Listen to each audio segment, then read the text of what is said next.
আসসালামু আলাইকুম ওরহমতুল্লাহি ওবরাকাতুহ। ইন্নাল হামদালিল্লাহ ওয়াসসালাতু ওয়াসসালামু আলা মান লা নবিয়্যা বা'দা। সুপ্রিয় দর্শক শ্রোতা, অনেক অনেক প্রীতি আর শুভেচ্ছা আপনাদের প্রত্যেকের জন্য। আপনাদের প্রত্যেককে স্বাগত জানাচ্ছি আপনাদেরই প্রিয় আয়োজন এবং নেক্সাস টেলিভিশনের প্রাত্যহিক নিবেদন ইসলামী জীবন বিধানের আজকের সরাসরি সম্প্রচারিত এই মুবারক অনুষ্ঠানে। নিবেদক ইসলামী ব্যাংক বাংলাদেশ পিএলসি। প্রিয় দর্শক, বরাবরের মতো আজও আমরা প্রথমত একটি নির্ধারিত টপিকে কথা বলবো। আমাদের সাথে একজন বিজ্ঞ স্কলার রয়েছেন, তার মাধ্যমে আমরা জ্ঞান অর্জন করব ইনশাআল্লাহ তাআলা।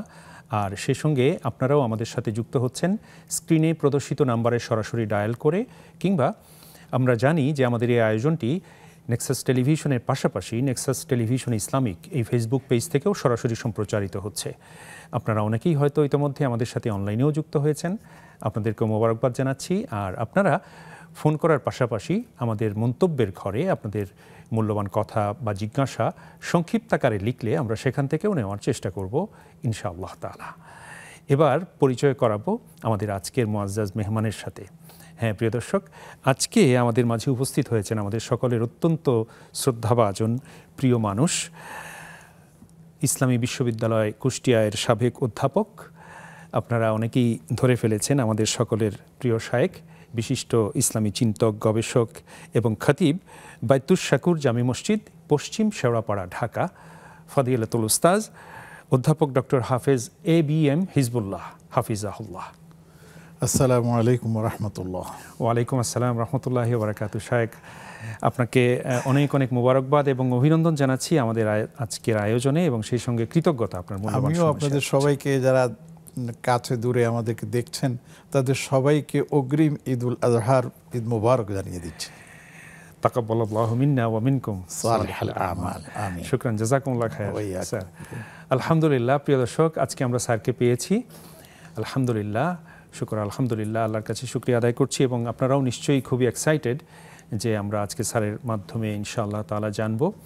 এবং আমরা আরও বেশি এক্সাইটেড এই কারণে যে আমরা জানি যে আজকে আমাদের ইয়াউমে আরাফায় আমরা প্রবেশ করেছি, এবং বছরের শ্রেষ্ঠ দিন এটি, সুবহানাল্লাহ। এবং আমরা আরও জানি যে আজকে আরাফার ময়দানে হাজিগণ ছিলেন, এবং সেখান থেকে তাঁরা এখন মুজদালিফার পথে রয়েছেন। অনেকে হয়তো পৌঁছে গেছেন, আবার অনেকে পথে রয়েছেন। আল্লাহ তাআলা এবারের সকল হাজি সাহেবদের হজকে হজ্জে মাবরুর হিসেবে কবুল করুন, আমিন। আর আমাদের আজকে ইয়াউমে আরাফা, আমরা এই মুবারক মুহূর্তে, মুবারক দিনের এই মুবারক রজনীতে আপনাদের প্রত্যেককে আবারও স্বাগত জানাচ্ছি। এবার জানাচ্ছি যে আজকে আমরা কোন বিষয়টি নিয়ে প্রথমত স্যারের কাছ থেকে কথা শুনতে চাই। সেটি হচ্ছে খুবই চমৎকার একটি বিষয় এবং খুবই সময় উপযোগী। সেটি হচ্ছে ঈদুল আজহার নববী আমল। সুবহানাল্লাহ। আমরা কালকের পরের দিনই হলো আমাদের জন্য ইয়ামুন নহর এবং কোরবানির ঈদ, ঈদুল আজহা আমরা উদযাপন করব। তো ঈদুল আজহা আমরা কিভাবে উদযাপন করব? আমাদের সামনে কি দৃষ্টান্ত রয়েছে? নিশ্চয়ই আমাদের সামনে একমাত্র দৃষ্টান্ত হলেন মুহাম্মদুর রাসূলুল্লাহ সাল্লাল্লাহু আলাইহি ওয়াসাল্লাম। তিনি কেমন করে ঈদ উদযাপন করেছেন, ঈদুল আজহা উদযাপন করেছেন, কেমন ছিল তার ঈদুল আজহা, আমরা সেই বিষয়ে স্যারের কাছ থেকে শুনবো ইনশাআল্লাহ তাআলা। স্যার, আমরা জানলাম যে ঈদুল আজহার নববী আমল, আপনি যদি আমাদেরকে শোনাতেন। আলহামদুলিল্লাহ, ওয়াসসালাতু ওয়াসসালামু আলা রাসূলিল্লাহ ওয়া আলা আলিহি ওয়া আসহাবিহি ওয়া মান ওয়ালাহ, আম্মা বা'দ। আল্লাহ রাব্বুল আলামিন কোরআনে কারীমে সূরাতুল কাউসারে সরাসরি নহরের কথা বলেছেন, ফাসাল্লি লিরাব্বিকা ওয়ানহার। সুবহানাল্লাহ। আপনি আপনার রবের সন্তুষ্টি অর্জনের জন্য সালাত আদায় করুন এবং নহর করুন। আর কোরবানির ব্যাপারটি আরও বিভিন্ন আয়াতে পাওয়া যায়, কিন্তু এটা হচ্ছে সরাসরি। যেমন আমরা আরেকটি আয়াতও পড়ি, ইন্না সলাতি ওয়া নুসুকি ওয়া মাহইয়ায়া ওয়া মামাতি লিল্লাহি রাব্বিল আলামিন। আমার সালাত, আমার নুসুক বলতে এখানে অনেকে কোরবানির কথা বলেছেন, শুধু আল্লাহর পাকের জন্য আমার জীবন মরণ সব।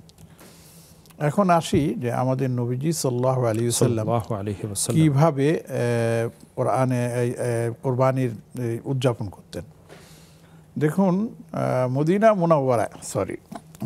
মুনাওয়ারায় আসার পর নবীজি সাল্লাল্লাহু আলাইহি সাল্লাম যে কতদিন এই দুনিয়াতে ছিলেন, প্রতি বছরই তিনি কোরবানি করেছেন ওই আয়াতের আলোকে।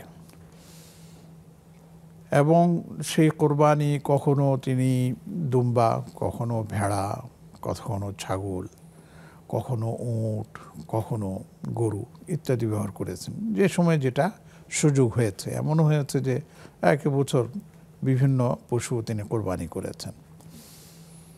এবং নবীজি সাল্লাল্লাহু আলাইহি ওয়াসাল্লাম ঈদের দিন যে আমলগুলো করতেন, সেই আমলের মধ্যে একটা ছিল যে সকাল তো তিনি উঠতেন, এটা তো আছেই, তারপরেও ঈদগাহে যাওয়ার আগে পবিত্রতা অর্জন করতেন, গোসল করতেন এবং ভালো পোশাক পরিধান করতেন। এবং নবীজি সাল্লাল্লাহু আলাইহি সাল্লামের 2 ঈদ এবং ঈদের জন্য স্পেশাল একটা পোশাকও ছিল, সেটা ব্যবহার করতেন।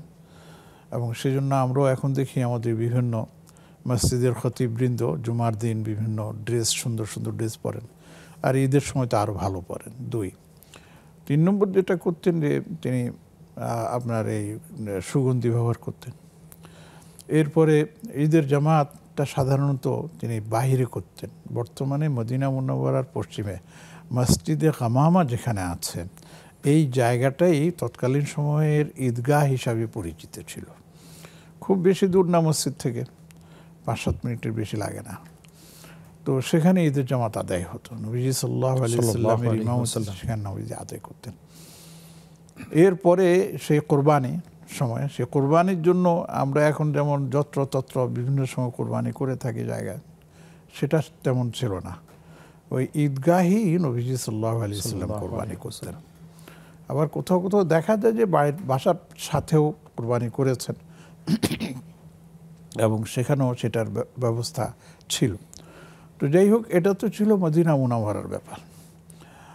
আমরা যদি মক্কা মুকাররমায় দেখি, তো নবীজি সাল্লাল্লাহু আলাইহি সাল্লাম জীবনে মাত্র একবারই হজ করার সুযোগ পেয়েছেন, হজ করেছেন একবার।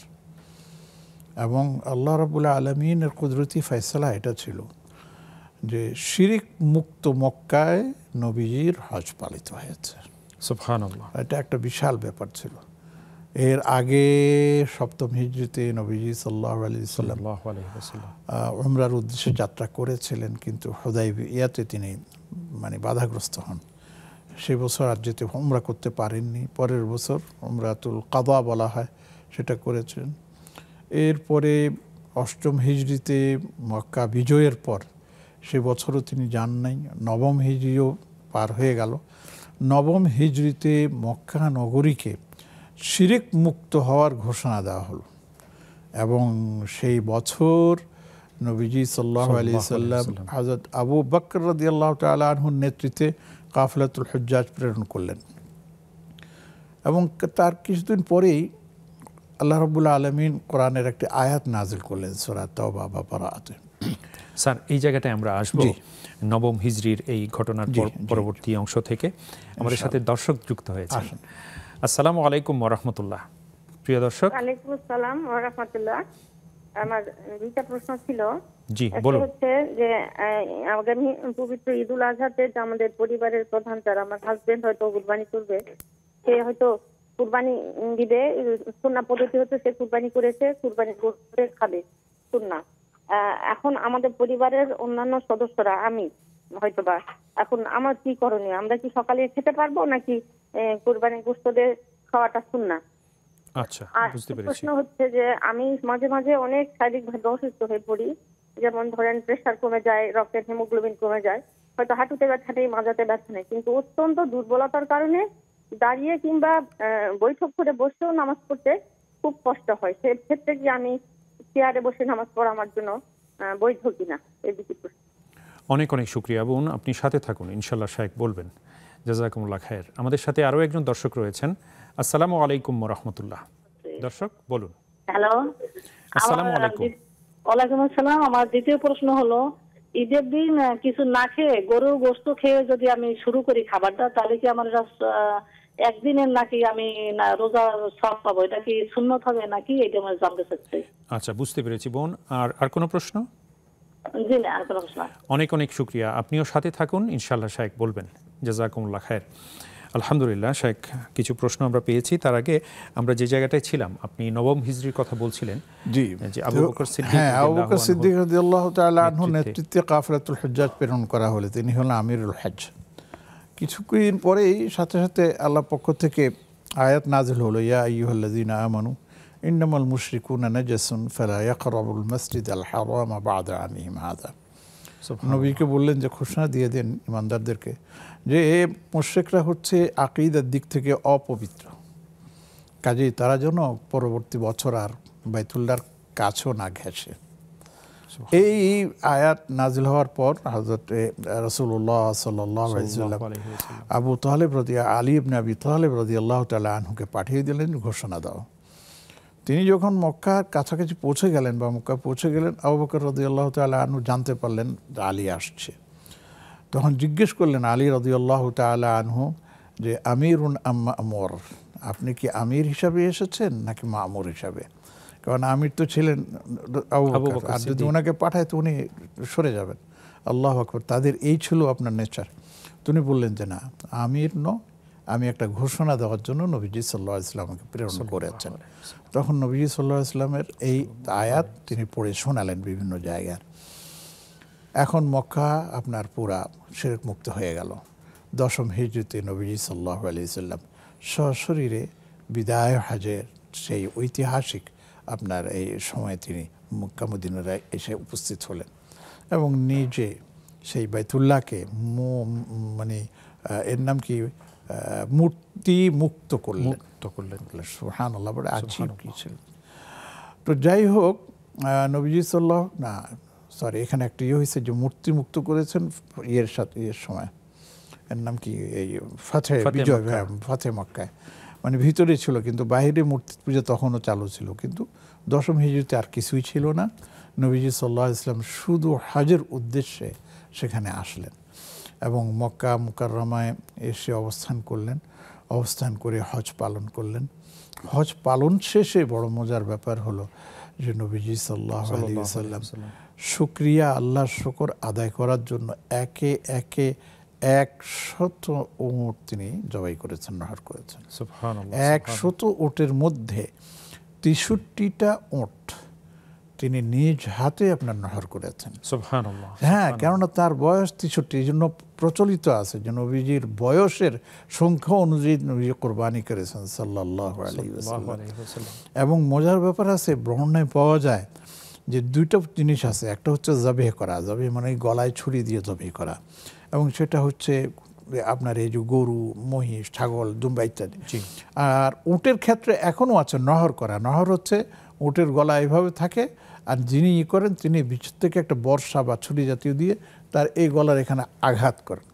আঘাত করে টান দিলে সেটা ছিঁড়ে যায়, ওটা আস্তে করে পড়ে যায়। বর্ণনায় দেখা যায় যে নবীজি সাল্লাল্লাহু আলাইহি ওয়াসাল্লাম যখন নহর শুরু করলেন তখন একটা উটকে টেনে আনতে হয়নি, একটা পড়ে যাচ্ছে আর একটা এসে সেই জায়গায় দাঁড়িয়ে যাচ্ছে, আর একটা আজীব হচ্ছে। 63টা করার পর তো বাকি 33টা 34টা থাকে। তখন নবীজি সাল্লাল্লাহু আলাইহি ওয়াসাল্লাম হযরত আলী রাদিয়াল্লাহু তাআলা আনহুকে বাকি দায়িত্ব দেন, ওই বাকিটা তুমি এবার নহর করে দাও। আর এইভাবে আমরা দেখি যে ঈদের দিন রাসূলুল্লাহ সাল্লাল্লাহু আলাইহি ওয়াসাল্লাম কোরবানি করেছেন এবং নবীজি সাল্লাল্লাহু আলাইহি ওয়াসাল্লামের আপনার উদ্ধৃতিও আছে। তিনি বলেছেন যে ঈদের দিন আল্লাহ রাব্বুল আলামিনের নিকট সর্বোত্তম আমল হচ্ছে কোরবানি। সুবহানাল্লাহ, আমরা এই জায়গাটাই ফিরবো আপনার কাছে একটা ছোট্ট বিরতি পেরিয়ে ইনশাআল্লাহ। প্রিয় দর্শক, যাচ্ছি ছোট্ট বিরতিতে, ফিরছি অল্পক্ষণের মধ্যেই, সাথেই থাকবেন আশা করি।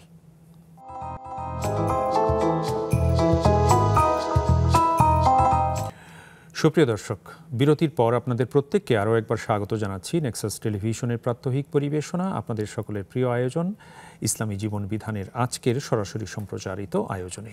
নিবেদক ইসলামী ব্যাংক বাংলাদেশ পিএলসি। আজ আমাদের সাথে রয়েছেন আমাদের সকলের প্রিয় স্যার অধ্যাপক হাফেজ ডক্টর ABM হিজবুল্লাহ হাফিজাহুল্লাহ। আমরা স্যারকে আবারও মোবারকবাদ এবং কৃতজ্ঞতা জানাচ্ছি। স্যার, আলহামদুলিল্লাহ আমাদের হাতে বেশ কিছু প্রশ্ন জমা হয়েছে, আপনি অনুমতি দিলে আমরা প্রশ্ন উত্তরে যেতে পারি। আমাদের প্রথম বোন যিনি ফোনে দুটি প্রসঙ্গ রেখেছেন, জানতে চেয়েছেন, সেটি হচ্ছে, প্রথমটি হচ্ছে কোরবানির গোশত, কোরবানি যারা পুরুষ লোক যারা, উনি ওনার স্বামীর কথা বলছিলেন যে তিনি কোরবানি করেন এবং তিনি কোরবানির গোশত দিয়ে প্রথম আহার করেন, দিনের প্রথম আহার। তো ঘরে যারা স্ত্রীলোক রয়েছেন, মহিলারা রয়েছেন, তারাও কি এরূপ করবেন? এইরকম প্রশ্ন আরেকটি এসছে আমাদের, আরেক বোন জানতে চেয়েছেন যে একই প্রশ্ন, যে কোরবানির গোশত দিয়ে দিনের প্রথম খাবার এটা গ্রহণ করা, ইফতার করা, তো এটা কি রোজার মতো সওয়াব পাওয়া যাবে কিনা? আলহামদুলিল্লাহ, আসলে দুটি প্রশ্নের উত্তর একসাথে এসে যাবে। দেখুন, একটা হচ্ছে ঈদুল ফিত্র আর একটা হচ্ছে ঈদুল আযহা। মৌলিকভাবে দুটার পার্থক্য আছে। ঈদুল ফিত্র হচ্ছে মাসব্যাপী সিয়াম সাধনার পর আমরা ঈদুল ফিতরে পদার্পণ করি। আর কোরবানি হচ্ছে যে বছরের একটা সময় হজ কেন্দ্রিক এই কোরবানি পালিত হয়ে থাকে। তো ঈদুল ফিতরের জন্য যেটা সুন্নাহ বলা হয়েছে সেটা হচ্ছে যে ঈদের দিন ঈদগাহে যাওয়ার আগে কিছু খেজুর দিয়ে আপনার মানে ইফতারিও বলা হয় সেটাকে, খেজুর খেয়ে ঈদগাহে যাওয়া। খেজুর যদি পাওয়া না যায়, পানি, যদি এটার সাথে কিছু মিষ্টান্ন থাকে তাহলে কোনো আপত্তি নেই, হতে পারে এক। আর ঈদুল আযহা যেটা এখানে বলা হয়েছে যে কিছু না খেয়ে ঈদগাহে যাওয়া, কিছু না খেয়ে। এবং যেহেতু কোরবানি দেওয়া হবে, যারা কোরবানি দেবেন তাদের জন্য এটা প্রযোজ্য, সবার জন্য না। আর সবার জন্য এটা প্রযোজ্য ঈদে এর নাম কি কিছু না খেয়ে যাওয়া। ঈদগাহ থেকে ফিরে এসে যাদের কোরবানি দেওয়ার সামর্থ্য হয়েছে কোরবানি দেবেন, তারা নারী হন বা পুরুষ বা নারী, যে যাদের নামে কোরবানি দেওয়া হবে, তারা কোরবানি দিয়ে সেই কোরবানি থেকে কিছু গোশত নিয়ে এসে প্রথমেই সেটা মানে আপনার রান্না করে সেটা দিয়ে তার দিনের আহার শুরু করা। এখন এটা হচ্ছে সুন্নাহ, এটা নবীজি সাল্লাল্লাহু আলাইহি ওয়াসাল্লাম। তবে এটার সাথে কেউ যদি রোজাকে মিলিয়ে ফেলেন তাহলে এটা ঠিক না। এটার দ্বারা যে রোজা সওয়াব পাওয়া যাবে এ কথা কোথাও বলার নাই। তবে আপনি সুন্নাহ পালন করার কারণে আপনি এই সুন্নাহর একজন মানে উপকারী এবং সওয়াবপ্রাপ্ত হবেন, এতে কোনো সন্দেহ নেই ইনশাআল্লাহ। ইনশাআল্লাহ তাআলা। অনলাইনেও আমাদের বোন ফাতেমা বেগম, আপনিও এই প্রশ্নটি করেছেন, তো আশা করি আপনিও উত্তর পেয়ে গেছেন। জাযাকুমুল্লাহ খায়ের। এরপর আমাদের অনলাইনেও বেশ কিছু প্রশ্ন এসছে। আমাদের এক বোন, আমাদের এক ভাই মুস্তফা, উনি লিখেছেন যে কাউকে একটা ফল বা খেজুর দিয়ে ইফতার করালে তিনি কি পুরোপুরি ইফতার করানোর সওয়াব পাবেন, নাকি তাকে ভরপেট খাওয়াতে হবে? না, ভরপেটের শর্ত নেই, আপনি আপনার সামর্থ্য অনুযায়ী, এটাই বলা হয়েছে যে আপনি সামর্থ্য অনুযায়ী যে কোনো কিছু দিয়ে আপনি যদি আপনি কোনো মানে রোজাদারকে ইফতারি করেন, এমনকি গ্লাসের এক ঢোক পানি দিয়েও যদি করেন, ইনশাআল্লাহ আপনি তাকে ইফতারি করাবার পূর্ণ সওয়াব পেয়ে যাবেন। সুবহানাল্লাহ, সুবহানাল্লাহ। আল্লাহ কত মহান এবং জি জি, আল্লাহ বড় দাতা, আল্লাহর কাছে কোনো জিনিস অভাব নেই। সুবহানাল্লাহ। শেখ আমাদের সাথে দর্শক যুক্ত হয়েছেন, আমরা দর্শক অ্যাটেন্ড করব। আসসালামু আলাইকুম ওয়া রাহমাতুল্লাহ। দর্শক কথা বলুন। জি মোহতারাম, আমরা শুনতে পাচ্ছি, আপনি বলুন। জি ভাই, আমার দুইটা প্রশ্ন ছিল। জি।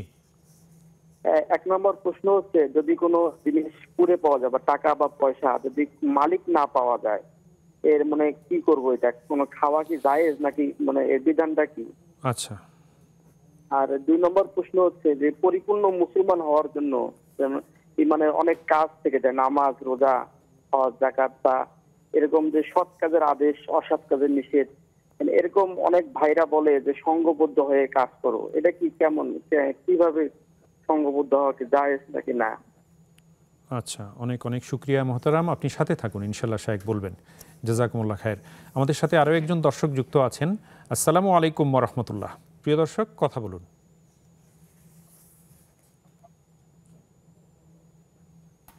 আসসালামু আলাইকুম। ওয়ালাইকুম সালাম। জি বোন, আমরা শুনতে পাচ্ছি, আপনি বলুন।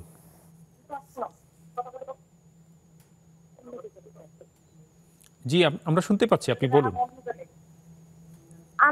আমার আকিদা দেওয়া হয়নি, আমি কি কোরবানি দিতে পারবো? আচ্ছা, আর কোনো প্রশ্ন? অনেক শুক্রিয়া, অনেক অনেক শুক্রিয়া। আপনি সাথে থাকুন, ইনশাল্লাহ শায়েক জানাবেন। জাযাকুমুল্লাহ খায়ের। আলহামদুলিল্লাহ শায়েক, আমরা আরও কিছু প্রশ্ন পেয়েছি। তার আগে আমরা অনলাইন থেকে আরও একটি প্রশ্ন নিতে চাই। সেটি হচ্ছে যে কি পরিমাণ টাকা থাকলে কুরবানি দিতে হবে? নুসরাত ইয়াসমিন আমাদের এক বোন লিখেছেন। আসলে নেশাব পরিমাণ সম্পদ থাকলে তাকে কোরবানি দিতে হবে। এখন এই নেশাব পরিমাণটা নিয়ে এক একজন এক এক ধরনের মন্তব্য করেন। আসলে কোনো মন্তব্যের প্রয়োজন নেই। এক কথা আমি বলে দিই যে 52.5 তোলা রূপার বর্তমান বাজার মূল্য যা আছে, সেই পরিমাণ যদি অর্থ কারো কাছে থাকে তাহলে তার উপর মানে কোরবানি ওয়াজিব হয়ে যাবে। এখন এখানে সেই সম্পদের ক্ষেত্রে একটা জিনিস খেয়াল রাখতে হবে যে অতিরিক্ত সম্পদও যদি থাকে তাহলে কিন্তু সেটা যুক্ত হবে, যেটা যাকাতের ক্ষেত্রে অনেক সময় যুক্ত হয় না আর কি। তো যেমন নাকি আপনার ফ্ল্যাট আছে 3টা, আপনার লাগে 1টা, বাকি 2টো, তাহলে সেটাও কিন্তু যুক্ত হয়ে যাচ্ছে। এমনিভাবে জমি আছে আপনার কাছে 50 বিঘা, আপনার 20 বিঘা হলে সারা বছরে খাওয়া পড়া সব শেষ, বাকিগুলো সেগুলো যুক্ত অতিরিক্ত, এগুলি যুক্ত হয়ে যাবে। এমনিভাবে এগুলি করে আপনার 78, আমরা একটা হিসাব করেছি, সেই হিসাবে দেখা যায় যে 78,000 টাকার মতো যদি এখন কারো কাছে আপনার ক্যাশ থাকুক বা আপনার বিভিন্নভাবে এগুলি সঞ্চয় থাকুক, যদি সেটা 10 তারিখ মানে আপনার এই জিলহজ মাসের 10 তারিখ সবে সাদেক থেকে আরম্ভ করে 12 তারিখ মাগরিব পর্যন্ত এই সময়ের ভিতরে যদি কেউ এই পরিমাণ সম্পদের মালিক হয়ে যান, তার উপরেই আপনার কোরবানি ওয়াজিব হয়ে যাবে। এর জন্য 1 বছর অতিবাহিত হওয়ার প্রয়োজন নেই। অনেক শুক্রিয়া স্যার, জাযাকুমুল্লাহ খায়ের। এরপর আমাদের প্রথম যে বোন ফোন করেছিলেন, ওনার একটি প্রসঙ্গ থেকে গিয়েছিল, সেটি হচ্ছে উনি শারীরিকভাবে অনেক দুর্বল এবং অসুস্থতা ওনার লেগে আছে, এই জন্য ওনার দাঁড়িয়ে নামাজ পড়তে সমস্যা হয়। সেক্ষেত্রে তিনি বসে সালাত আদায় করতে পারবেন কিনা? আমি এই ক্ষেত্রে ওনাকে পরামর্শ দেব, দেখুন ফরজ নামাজের ক্ষেত্রে চেষ্টা করুন যদি দাঁড়াতে পারেন, কেননা কিয়াম নামাজের একটা ফরজ, এরও শর্ত আছে যে আপনি সামর্থ্যবান থাকলে। আর যদি সামর্থ্য না থাকে, যে দাঁড়িয়ে থাকলে শরীর কাঁপে পড়ে যাওয়ার ভয় থাকে, তাহলে সেক্ষেত্রে আপনি রিস্ক না নিয়ে তখন আপনি চেয়ারে বসে বা যেতে ফ্লোরে বসে আপনি নামাজ আদায় করতে পারবেন। জি, অনেক শুক্রিয়া শেখ, জাযাকুমুল্লাহ খায়ের। আমাদের সাথে দর্শক রয়েছেন। আসসালামু আলাইকুম ওয়া রাহমাতুল্লাহ। আসসালামু আলাইকুম। জি, আমরা শুনতে পাচ্ছি ভাই, আপনি বলুন। আমি আপনাদের নিয়মিত একজন দর্শক। আলহামদুলিল্লাহ, শুকরান, জাযাকুমুল্লাহ খায়ের। প্রশ্ন ছিল দুটো, মোবারকবাদ আপনাকে। জি আলহামদুলিল্লাহ। তো একটা প্রশ্নটা হচ্ছে, প্রথম প্রশ্ন হচ্ছে ওই আরাফাতের যে রোজা, ওটা আগামীকাল আমাদের 16 তারিখ বাংলাদেশে, যেটা এটা 9 তারিখ হয়। জি, তো ওই রোজাটা রাখলে হবে, হয়ে যাবে ইনশাল্লাহ কি? এটা হবে কিনা এটা। আর 2 নম্বর, আমি আজকে গরু কিনেছি আল্লাহর রহমতে, ওই গরুটা যদি ছবিটা যদি আমার কোনো বন্ধুকে, আল্লাহ একটা নিয়ামত, এটা ছবিটা যদি কাউকে আমি আমার বন্ধুকে দেই হোয়াটসঅ্যাপে, এটা কোনো শরীয়তে কি বলে? আচ্ছা, বুঝতে পেরেছি। সময় উপযোগী একটি প্রশ্ন, আপনাকে মোবারকবাদ। সাথে থাকুন, ইনশাল্লাহ শায়েক বলবেন। আরও একজন দর্শক আছেন আমাদের সাথে। আসসালামু আলাইকুম ওয়া রাহমাতুল্লাহ। দর্শক, কথা বলুন। ওয়ালাইকুম সালাম ওয়া রাহমাতুল্লাহি ওয়া বারাকাতুহু। জি মোহতারাম, আমরা শুনতে পাচ্ছি, আপনি বলুন। আমার প্রশ্নটা হচ্ছে, ওযু ছাড়া কোরআনের আয়াত, কোরআনের সূরা, যেমন সূরা ফাতিহা, আয়াতুল কুরসি, এগুলা মুখস্থ করা যাবে কিনা? আচ্ছা। আর একটা 2 নম্বর প্রশ্ন হচ্ছে, জান্নাতে যাওয়ার উপায় এবং আমল কি কি? অনেক অনেক শুকরিয়া মোহতারাম, আপনি সাথে থাকুন, ইনশাল্লাহ স্যার বলবেন। জাযাকুমুল্লাহ খায়ের। আলহামদুলিল্লাহ স্যার, আমরা আরও কিছু প্রশ্ন পেয়েছি।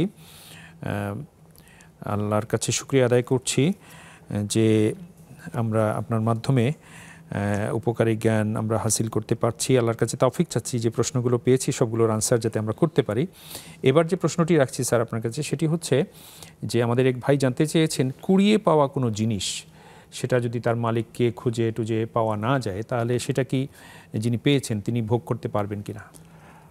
দেখতে হবে যে তিনি কতটুকু মানে সাহায্য প্রার্থী বা কতটুকু তিনি মানে মুখাপেক্ষী। যদি তিনি এমন মুখাপেক্ষী হন যে তিনি অন্যের সাহায্য ছাড়া চলতে পারেন না, তাহলে সেক্ষেত্রে তিনি ব্যবহার করতে পারবেন। অন্যথায় সেটা তার চেয়েতে যারা গরিব আছে বা যারা মুখাপেক্ষী তাদেরকে দিবেন, তারা সেটা খরচ করবে। জি, অনেক শুকরিয়া স্যার। এরপর ওনার দ্বিতীয় যে প্রশ্নটি ছিল সেটি ছিল যে পরিপূর্ণ মুমিন হিসেবে নিজেকে তৈরি করার জন্য বা নিজেকে মুমিন হিসেবে প্রতিষ্ঠিত করার জন্য, মুমিন হিসেবে নিজের পরিচয়কে সমুজ্জ্বল করার জন্য যে সংঘবদ্ধভাবে ভালো কাজ করার বিষয়টি ইসলাম কিভাবে দেখে এটি জানতে চেয়েছেন। না, ইসলাম তো এটাকে ভালোভাবে দেখে। আল্লাহ পাক কোরআনে কারিমে বলেছেন, ওয়াতাসিমু বিহাবলিল্লাহি জামিআন ওয়া লা তাফাররাকু, তোমরা সম্মিলিতভাবে আল্লাহর রজ্জুকে আঁকড়ে ধরো এবং এ ব্যাপারে তোমরা বিচ্ছিন্ন হয়েও না। তো এখানে জামাতবদ্ধ কি জানি বলে আপনার এই জীবনযাপনের কথা বলা হয়েছে। অন্য হাদিসও আছে, মান শাযযা শাযযা ফিন্নার, যে বিচ্ছিন্ন হয়ে থাকে সে জাহান্নামে যাবে। তো এর অর্থ এই না যে জামাতবদ্ধভাবে আপনাকে কাজ করতেই হবে, এটা ফরজে আইন হয়ে গেছে। এটা নিয়েও বিভিন্ন ধরনের মন্তব্য পাওয়া যায়। চেষ্টা করতে হবে যেন আমরা জামাতবদ্ধভাবে সম্মিলিতভাবে কোনো একটা কাজ আমরা করতে পারি, দাওয়াত আল্লাহর কাজ করতে পারি এবং আমরু বিল মারুফ করতে পারি, নাহি আনিল মুনকার আমরা করতে পারি। যদি নিজের সাথে সেরকম বনিবনা হয় এবং শরীয়তকে সম্মুখে রেখে শরীয়ত সম্মতভাবে, তাহলে হতে পারে। কিন্তু যদি এমন হয় যে সেখানে দল বড়, আমার চাইতে দেশের চাইতে, এই সমস্ত যদি হয়, তখন সেখান থেকে নিজে আলাদাভাবে এক ভাব করাটাই উত্তম। সেখানে আপনার দলবদ্ধ হতে গিয়ে আবার বিপত্তি ঘটিয়ে ফেললে সেখানে আরও সমস্যা হয়ে যেতে পারে। তো এই জন্য আমরা এর নাম কি পরামর্শ দেই যে আপনি দেখুন আপনার এলাকায় বা আপনি ইয়েতে যদি সেই ধরনের আপনার জন্য মানে সমমনা কেউ থাকেন, একই কাজ করতে চান, তো একসাথে মিলে কাজ করাটা উত্তম। এতে কোনো সেই চেষ্টাটা আমাদের করতে হবে। জি জি। এবং এই যে ঈদুল আজহা আমরা উদযাপন করছি, এখানেও তো ইসলামের মানে এইগুলি তো সবগুলি আমাদের জন্য রয়েছে। যেমন আমরা 5 ওয়াক্ত সালাত আদায় করি, সেখানেও এর উদাহরণ হয়ে গেছে। অনেক কিছু আমরা এখান থেকে পাই। তো আমরা যেন এটাকে সঠিক প্রবাহে নিয়ে যেতে পারি, সেটা আমাদেরকে খেয়াল রাখতে হবে। যেন এটা যেন আবার বিচ্ছিন্নতা এবং নিজেদের মধ্যে মত পার্থক্যের মাধ্যমে বিভিন্ন দলাদলির সৃষ্টি না করে, এটাও খেয়াল রাখতে হবে। অনেক শুকরিয়া স্যার, জাযাকুমুল্লাহ খায়ের। আমরা আবারও একটা ছোট্ট বিরতি যাচ্ছি, ফিরছি আবারও আপনার কাছে ইনশাআল্লাহ। দর্শক, আবারও যাচ্ছি ছোট্ট একটি বিরতিতে, ফিরছি অল্পক্ষণের মধ্যেই, সাথেই থাকুন।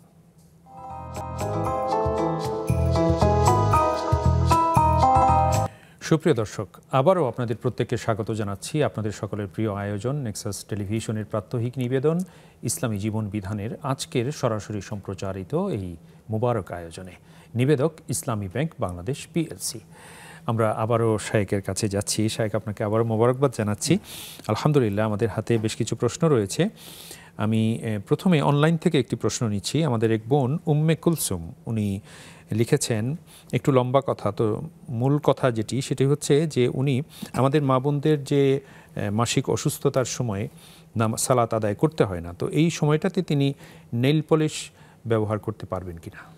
আসলে যেহেতু তখন তার ওযু গোসলের প্রয়োজন হয় না, সেই ক্ষেত্রে তিনি এটা ব্যবহার করতে পারবেন বলেই আমি আশা করি, এবং এটা শরীয়ত বিরোধী হবে না।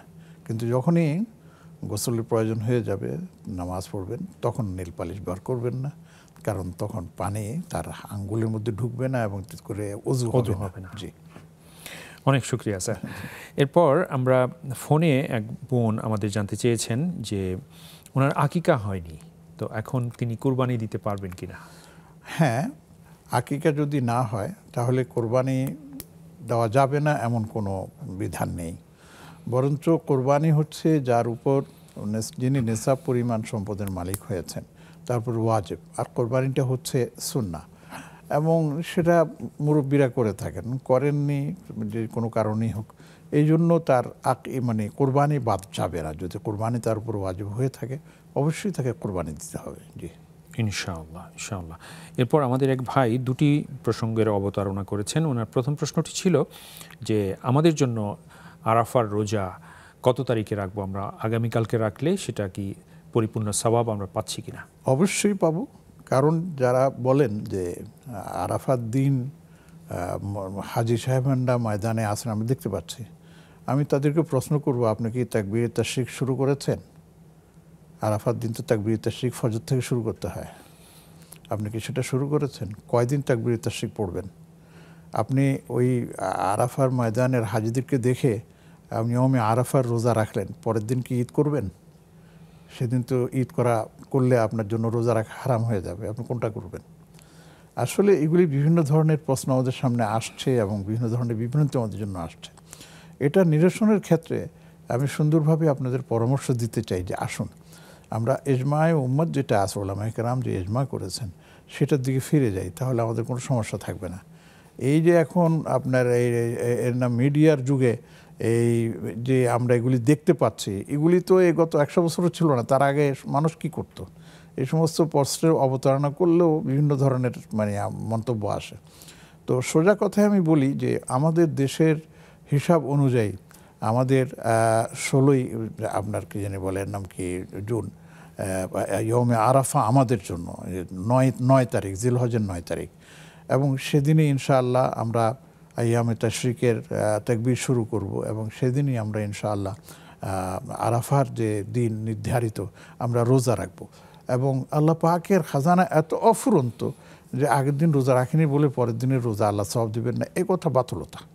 আমরা আল্লাহ রসুল সাল্লাল্লাহু আলাইহি ওয়াসাল্লামের হুকুম নির্দেশকে আমরা মান্য করতেছি তারিখ কেন্দ্রিক, এবং এটা আশা করি ইনশাআল্লাহ আল্লাহ আমাদের কবুল করবেন বিইজনিল্লাহ ইনশাআল্লাহ।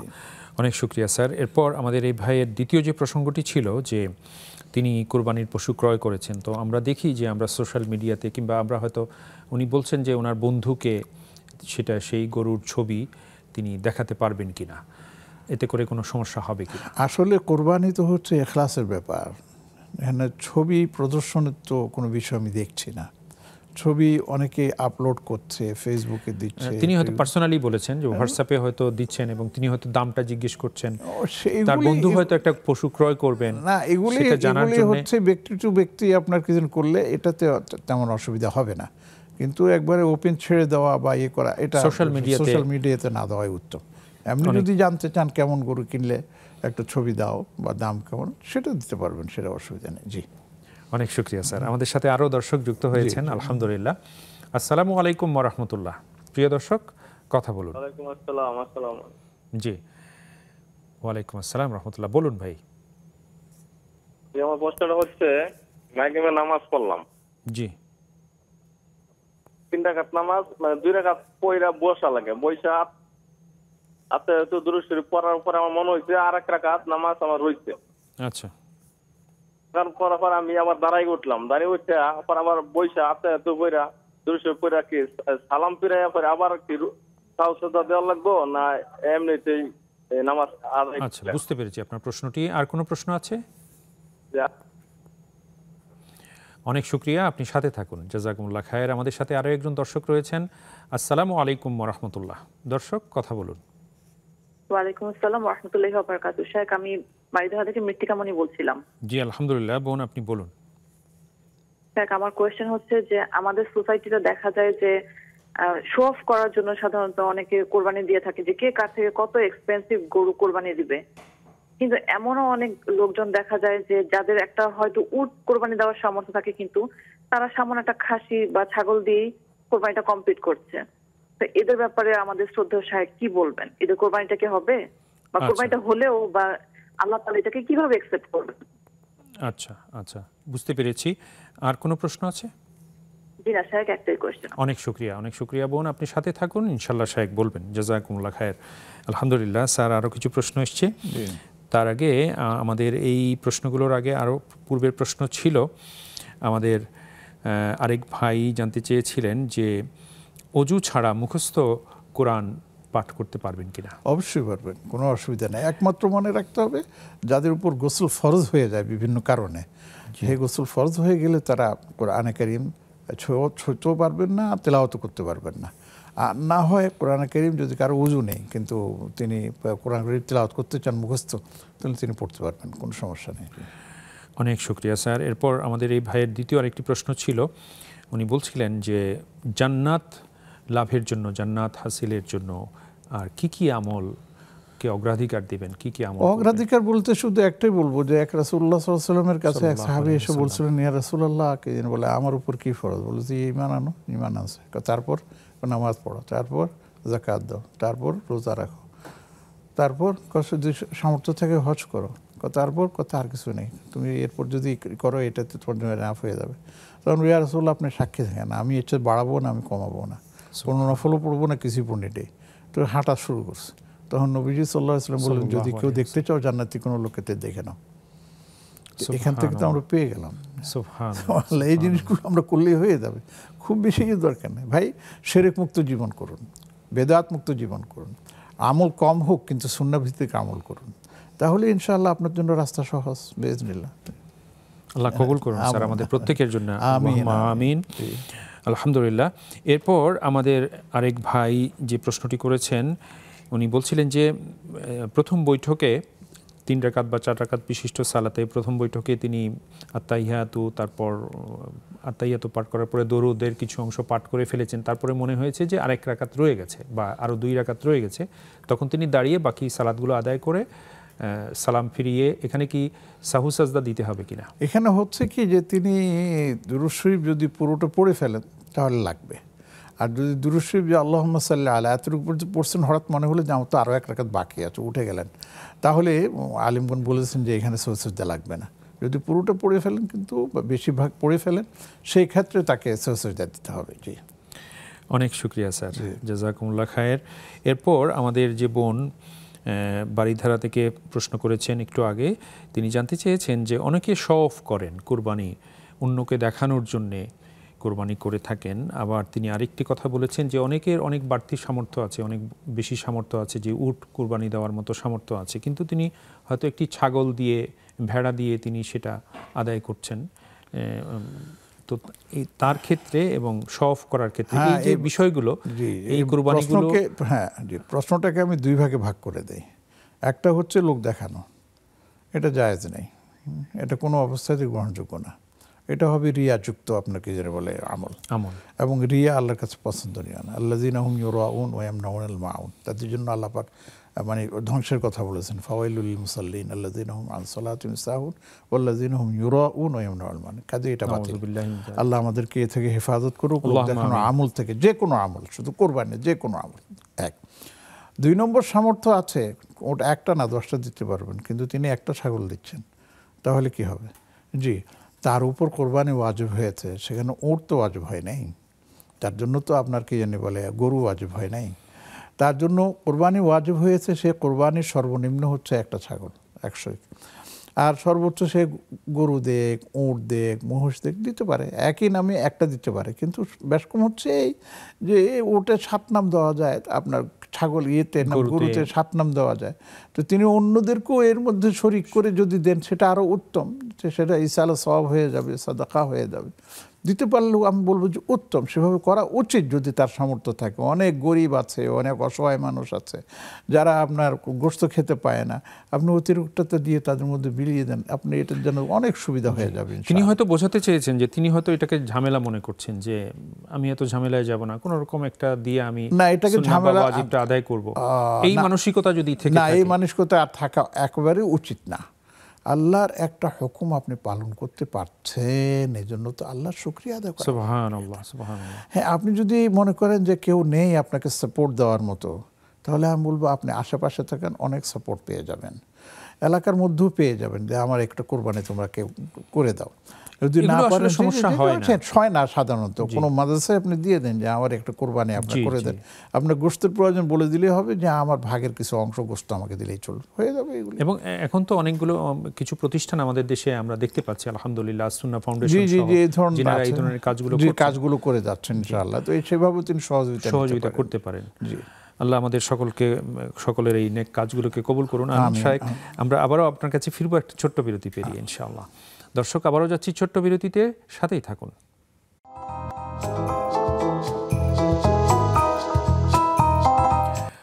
সুপ্রিয় দর্শক, আবারও আপনাদের প্রত্যেককে স্বাগত জানাচ্ছি নেক্সাস টেলিভিশনের প্রাত্যহিক পরিবেশনা ইসলামী জীবন বিধানের আজকের সরাসরি সম্প্রচারিত আয়োজনে। নিবেদক ইসলামী ব্যাংক বাংলাদেশ PLC। আলহামদুলিল্লাহ, আমরা আজকে স্যারকে পেয়েছিলাম। স্যার, আপনাকে আবারও মোবারকবাদ জানাচ্ছি। আমরা অনুষ্ঠানের শেষ ধাপে পৌঁছে গেছি, আর হয়তো মিনিট 4-5 সময় আমরা পাচ্ছি। আলহামদুলিল্লাহ, আমাদের হাতে প্রশ্ন রয়েছে কিছু। আমাদের অনলাইন থেকে একটি প্রশ্ন নিচ্ছি। আমাদের এক বোন আফরিন, উনি লিখেছেন যে কেউ যদি কোরবানি দেওয়ার নিয়তে বছরব্যাপী টাকা জমিয়ে তারপর কোরবানি দিতে চান পরের বছর, তাহলে এই বিষয়টাকে ইসলাম কিভাবে দেখে? এটা কি ঠিক? খুব ভালো একটা উদ্যোগ। আসলে ওই তো আমরা আগেও বলেছি যে নেশাব পরিমাণ সম্পদ থাকলে বা উদ্ভিদ থাকলে সেটার জন্য কোরবানি ওয়াজিব হয়ে যায়। তো কারো হয়তো ওই বছরব্যাপী টাকা জমালে হয়েও যেতে পারে এক, অথবা অনেকেই আছেন যে তারা কোরবানি দিতে আগ্রহী কিন্তু তাদের উপর কোরবানি ওয়াজিব হয় না, সেই ক্ষেত্রেও যদি তারা টাকা জমা করে বছর শেষে কোরবানির সময় কোরবানি দেন, এটা উত্তম একটা উদ্যোগ, এটা হতে পারে। আলহামদুলিল্লাহ, আলহামদুলিল্লাহ, অনেক শুকরিয়া। আমাদের আরেক বোন জানতে চেয়েছেন, সায়রা খানম, উনি যশোরে থাকেন ওনার স্বামীর সাথে, ওনার শ্বশুরবাড়ি হলো বগুড়া। এক সপ্তাহের জন্য তিনি বেড়াতে যাবেন, তখন কিভাবে সালাত পড়বেন? আসলে মেয়েদের জন্য একটা মূলনীতি হলো মেয়েরা স্বামীর বাড়িতেই হচ্ছে তাদের একামত, আর বাবার বাড়ি তখন হয়ে যায় তাদের মানে ভ্রমণের বা মুসাফিরের জীবন। তো যদি বাবার বাড়ি যান এবং 15 দিনের কম থাকার নিয়ত করেন তাহলে সেখানে তারা মুসাফিরের নামাজই পড়বেন, যদিও একসময় এটা তার নিজের বাড়ি ছিল। কিন্তু যেহেতু এখন স্বামীর তিনি অধীনস্থ, এই জন্য স্বামীর বাড়িতে যখন ফিরে যাবেন তখন তিনি সেখানে পুরো নামাজ পড়বেন, বাবার বাড়িতে তিনি মুসাফিরের নামাজ পড়বেন, কিন্তু শর্ত হলো 15 দিনের কম হতে হবে। অনেক শুকরিয়া স্যার, জাযাকুমুল্লাহ খায়ের। আমরা আবার একটু আজকের টপিকে যদি স্যার একটু আসি, যে ঈদুল আজহার নববী আমল, রাসূল সাল্লাল্লাহু আলাইহি ওয়াসাল্লাম কিভাবে ঈদুল আজহা উদযাপন করেছেন, আপনি মোটামুটি মোটা দাগে বলেছেন স্যার। তো আরো কিছু কথা যদি আমরা শুনতাম, কেমন ছিল রাসূল সাল্লাল্লাহু আলাইহি ওয়াসাল্লাম? আছে নবীজি সাল্লাল্লাহু আলাইহি ওয়াসাল্লাম, দেখেন স্যার একটু ছেদ ঘটাবো, একজন দর্শক যুক্ত হয়েছে। আসসালামু আলাইকুম ওয়া রাহমাতুল্লাহ। দর্শক কথা বলুন। আসসালামু আলাইকুম ওয়া রাহমাতুল্লাহ। ওয়ালাইকুম আসসালাম। জি মোহতারমা, আমরা শুনতে পাচ্ছি, আপনি বলুন। জি, আপনাদের অনুষ্ঠানের আমি একজন নিয়মিত দর্শক। আলহামদুলিল্লাহ, আপনাকে মোবারকবাদ জানাচ্ছি, আল্লাহ কবুল করুন। আমার প্রশ্নটি হচ্ছে, ইসলামে নারীদের যে পর্দার বিধান লিখেছে সেটা মানে কতটুকু? দেখা গেছে যে অনেকের স্বামী তো মানে স্ত্রীদের হয়তো পর্দাটা তেমন পছন্দ করে না, কোথাও দেখে নিলে হয়তো যে স্ত্রী পর্দা করে এটা স্বামী চায় না, দেখা সেখানে নিয়ে তাদের মধ্যে অনেক সময় অনেক অশান্তির সৃষ্টি হয়। তাহলে মানে এই ক্ষেত্রে স্ত্রীর করণীয় কি? স্ত্রীর উচিত স্বামীর হুকুম পালন করা। না ঠিক আছে, বুঝতে পেরেছি। এমন অবস্থায় স্ত্রী কি করবেন? জি আমরা বুঝতে পেরেছি বোন। আর কোনো প্রসঙ্গ আছে আপনার? জি না। অনেক শুকরিয়া, অনেক শুকরিয়া বোন, আপনি সাথে থাকুন। খুবই গুরুত্বপূর্ণ প্রশ্ন, আপনাকে মোবারকবাদ জানাচ্ছি। শায়েখ অবশ্যই বলবেন ইনশাআল্লাহ। জাযাকুমুল্লাহ খায়ের। আলহামদুলিল্লাহ স্যার, আমরা খুবই সুন্দর একটি প্রশ্ন পেয়েছি, আমাদের সমাজের বাস্তবতার একটি চিত্র, দুঃখজনক হলেও। আমরা এই প্রসঙ্গে আসছি স্যার। আমরা প্রথমত যে প্রসঙ্গটি আর একটু জানতে চেয়েছিলাম, ঈদুল আজহার নববী আমল। যে ঈদুল আজহার নববীর আমলের মধ্যে এটাও একটা আমল ছিল নবী সাল্লাল্লাহু আলাইহি ওয়াসাল্লাম, তিনি কোরবানি করলে সেই কোরবানিকে গোশত তিনি আত্মীয় স্বজনের কাছে বিলাতেন, এলাকার মধ্যে যারা দুস্থ যারা আছে তাদেরকে বিলিয়ে দিতেন, আবার অনেক সময় রান্না করে তাদেরকে নিয়ে একসাথে খাবারও খেতেন। এই জিনিসগুলো কি জানি বলে, অবশ্য খাবার জিনিসটা এখন উঠে গেছে, কোথাও কোথাও আছে রান্না করে সবাই মিলে একসাথে খাওয়া দাওয়া করে। আর বিলিয়ে দেওয়ার ব্যাপারটা আমাদের দেশে এখন প্রচলিত, যে একে দিন বলে আমরা, এটা একটা মানে সামাজিকতা হয়ে গেছে, 3 ভাগ করে 1 ভাগ আত্মীয় স্বজন, 1 ভাগ গরিবদের, 1 ভাগ নিজের টাকা। যদিও নাকি এটা বাধ্যতামূলক না, এটা অনেক ভুল ধারণা আছে এখানে, যে আপনার যদি প্রয়োজন হয় আপনি কম দিতে পারেন, যদি প্রয়োজন হয় আপনি বেশি রাখতে পারেন, সেটাও করতে পারেন। অনেকে নিক্তি দিয়ে ওজন করে না, এটা জরুরি না, প্রয়োজন না। এক আরেকটা হচ্ছে নবীজি সাল্লাল্লাহু আলাইহি ওয়াসাল্লাম কিন্তু আপনার বলেছেন যে প্রথম দিকে ছিল যে 3 দিনের বেশি গোশত রাখা যাবে না। তার কিন্তু পরের বছরই তিনি সেটা করে দেন, রহিত করে দিয়ে বলেন, কুলু আতইমু ওয়াদাখিরু, তোমরা খাও এবং অন্যদেরকেও খাওয়াও এবং নিজেও কিছু সংরক্ষণ করতে পারো। তো এর দ্বারা আমরা সেটা পাই। তো নবী রাসূলুল্লাহ সাল্লাল্লাহু আলাইহি ওয়াসাল্লামের এই সকল আমল আমাদেরকে অনেক কিছু শেখায়, যেমন নাকি সামাজিকতা আমাদেরকে শেখায়, আমাদের প্রয়োজন আমাদেরকে শেখায়। এবং অনেক শুকরিয়া স্যার। আমরা মিনিট খানেক সময় পাবো, আমাদের এই বোনের প্রশ্নের উত্তরটি আমরা জানতে চাই। উনি জানতে চেয়েছেন যে নারীর পর্দা বিষয় এবং স্বামী যদি স্ত্রীর পর্দা করা পছন্দ না করেন, সেই ক্ষেত্রে স্ত্রীর কি করণীয়? স্ত্রীর করণীয় হচ্ছে যে স্বামীকে মানে খুব বিনয়ের সাথে বলা, যে দেখুন আপনি আমাকে নিষেধ করছেন আর আল্লাহ আমাকে পর্দার জন্য মানে ফরজ করে দিচ্ছেন, এখন আপনি বলুন কি আপনার কথা আমি শুনবো না আমার আল্লাহর কথা আমি শুনবো। এইভাবে তাকে বুঝিয়ে নিলে আমার মনে হয় সবচেয়ে ভালো হবে ইনশাআল্লাহ। এবং আশা করি ইনশাআল্লাহ স্বামীকে এইভাবে বিনয়ের সাথে বোঝালে তিনিও বিষয়টা বুঝতে পারবেন, তিনিও এর দ্বারা উপকৃত হবেন এবং আল্লাহর কাছে তিনিও কি জানি বলে সম্মানের পাত্র হবেন ইনশাআল্লাহ। সর্বোপরি আল্লাহর কাছে দোয়া করতে থাকবেন সবসময়, আল্লাহ আমার স্বামীকে বুঝার তৌফিক দান করেছি। অনেক শুকরিয়া স্যার, জাযাকুমুল্লাহ খায়ের। আজকে আমরা এগোতে পারছি না, আপনাকে অশেষ মোবারকবাদ এবং কৃতজ্ঞতা। জাযাকুমুল্লাহ খায়ের। আমিও আমার দর্শকবৃন্দ এবং যারা আমাদেরকে দেখছেন তাদের সবার জন্য মঙ্গল কামনা করছি আল্লাহর দরবারে। আল্লাহ আমাদের সবাইকে উত্তম আমল করার তৌফিক দান করুন। আল্লাহুম্মা আমিন, আল্লাহুম্মা আমিন। প্রিয় দর্শক, আজ এখানেই থামতে হচ্ছে। আজকে স্যারের মাধ্যমে আমরা যে সকল বিষয়ে জ্ঞান লাভ করলাম, আল্লাহ তাআলার কাছে তৌফিক প্রত্যাশা করছি প্রত্যেকটি বিষয়ে আমরা যেন যথাযথভাবে আমল করতে পারি। আপনাদের প্রত্যেককে অগ্রিম ঈদ মোবারক জানিয়ে তাকাব্বালাল্লাহু মিন্না ওয়া মিনকুম সালিহাল আমাল, ঈদুন সাঈদ, ঈদুন মুবারক। আগামীকালকের অনুষ্ঠান দেখার আমন্ত্রণ জানাচ্ছি। আল্লাহ হাফেজ, ওয়াসসালামু আলাইকুম ওয়া রাহমাতুল্লাহি ওয়া বারাকাতুহু।